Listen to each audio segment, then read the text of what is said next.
жалдайды ғой, бірақ оның расходын кім Бүгін 7 маусым 2024 жыл. Қазақ тілінде маған іс материалдар беріледі ма, берілмейді ма? Бірінші сұрақ.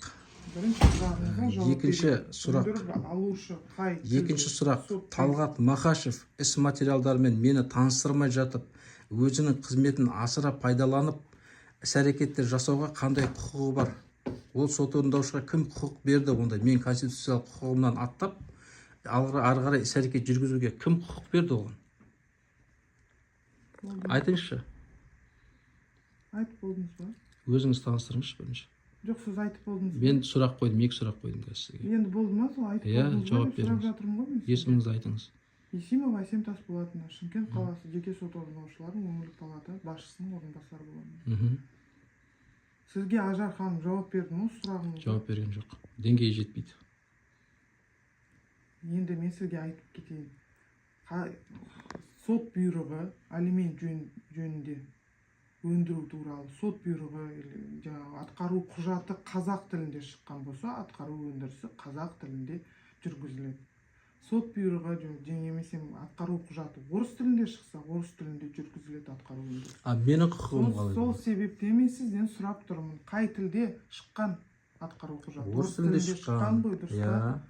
Орыс тілінде шыққан. Енді сіздің талабыңыз сізге қазақ тіліне аударып берсін деп тұрсыз ғой. Кәсіби аудармашыларға, білмеймін, оны сот орындаушының өзінің еңбегінен төлей ма, немесе мемлекеттен төленеді ма, мен білмеймін. Төленбейді, себебі соны анықтау керек. Жүйеде қателік болса, сол жүйедегі қателікті ол азаматтардың конституциялық құқығына кірмейтіндей болу керек. Азаматтық конституциялық құқығын бұзып жатқан жоқ. Мен конституциялық құқығым бұзылып тұр. Талапкер жүгініп тұр ғой, түсініп тұрсыз. Жоқ, талапкерге орысша жауап беріле берсін ол кісіге. Проблема жоқ. Жүргізе алмайды ғой атқару өндірісі. Кім айтты? Сонда мен Қазақстан Республикасында тұрып, өзімнің қазақ тілімде, ана тілімде қызмет ала алмайды деген не масқара бұл? Шымкент қаласында қызмет ала алмайды деп ешкім айтып тұрған жоқ сізге. Онда сикта не проблема болады? Сіз қазақ тілінде жүгінсеңізші, қазақ тілінде. Мен кімге жүгінем? Өзіне Мақашевтың. Мақашевқа жүгіндім, кеше кабинетінен қуып шықты деп отырмын ғой, соны айтып отырмын сізге. Сұрап тұрмын, арыз тастадыңыз ба? Кімге арыз тастауым керек? Ресми түрде арыз тастадыңыз. Мен Мақашев Талғатқа айттым, маған қазақ тілінде беріңіз, істе. Бір емес, бірнеше марта айттым. Кеше ол туралы полицияда шақырдық кеше. Конституциялық құқығым. Полицияға арыз жазылды. Ары қарай кетті ол арыз. Енді сіз арызды мен сізге тағы да түсіндіріп айттым. Ресми түрде, официальный түрде тастадыңыз ба? Кеңсесіне Мақашев Талғаттың қазақ тілінде 5 жұмыс күнде сізге міндеттемесін деп жатыр. Жоқ, сіз арыз ресми түрде, сіз қазір өстіп түсіріп барып айтқасыз ғой. Ресми, бейресми деп олай бұрмаламаңыз. Мен сізге айтамын, ол кісіге мен сұрадым ресми түрде, бір емес, бірнеше марта конституциялық құқығым деп айттым.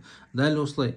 Бұл жерде мен сізге айтайын, мен ол кісіге арыз жазбау емес, ол кісі өзінің қызметтік бабын асыра пайдаланып отыр деп отырмын сізге. Немен пайдаланып отыр? Не жасап? Іс материалдармен мені таныстырмай жатып, маған іс-әрекеттер жасап отыр ғой.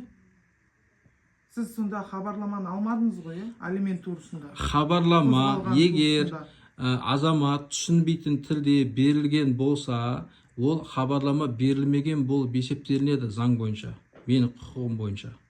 Берілмеді болып есептелінеді. Жоқ, алмадыңыз ғой.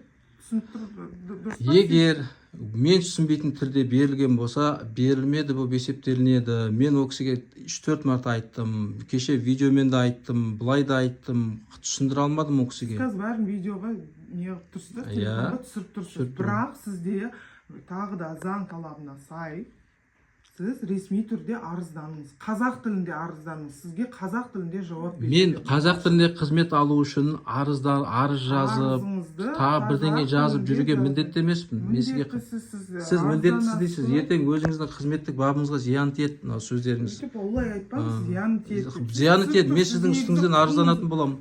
Мына Қазақстанда конституциялық не бар, соттар бар. Менің конституциялық құқығымды.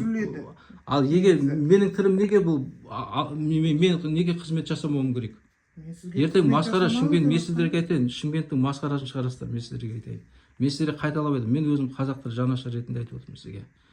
Маған қазақ тілінде Шымкент қаласында іс материалдарды сот орындаушы бермейтін болса, мен сіздерге айтып жатырмын, осының барлығына сіздер жауап бересіздер. Мен сот орындаушының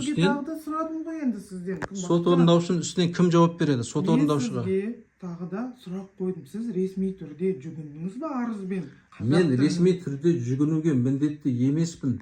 Енді сіз өзіңіз талап етіп тұрсыз ғой, маған қазақ, менен сұрау керек, сізге қазақ тілінде керек па, әлде орыс тілінде керек па деп сұрау керек менен.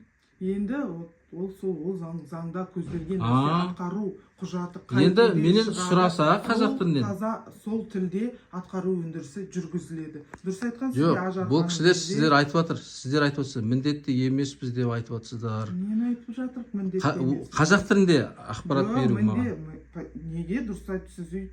Дұрыс түсінбедіңіз сіз. Мен сізге айтып тұрмын, қазақ тілінде ресми түрде арыз тастаңыз. Мақашев Талғатқа. Мен не себепті арыз тастауым керек қазақ тілде қызмет алу үшін? Қазақ тілінде мені таныстыруды сұраймын. Мен олай міндетті емеспін. 5 жұмыс күнде. Онда мен сіздердің де сіздеріңізден арызданатын боламын. Мақашев Талғатқа ешқандай шара қолданған жоқ деп сіздерге мынау осы видео арқылы қазір мына 21 ғасырда мен жүгіріп жүріп 15 күн 20 күн күтуім міндетті емеспін. Мен қазір мынаны әлеуметтік желіге жариялаймын. Жоғарғы сотты, прокуратураны бәрін белгілеп саламын әлеуметтік желіге. Ол кісілер де қарайтын болады осы нәрсенің бәрін. Бүкіл халық қарайтын болады. Сіздер ренжімеңіздер осыдан кейін маған. Зачем ренжу? Сіздерден жоғары кім бар? Сот орындаушылардың несіне, жұмысына қарайтын. Сіздерден жоғары кім бар? Әділет департаменті бар. Әділет департаменті қай жерде бұл? Желтоқсан көшесінде. Желтоқсан 6. Әділет департаментіне де баратын боламын. Одан кейін мен мына Қазақстан, бүкіл Қазақстанға айтатын боламын мен мына мәселені. Өте ұят мәселе.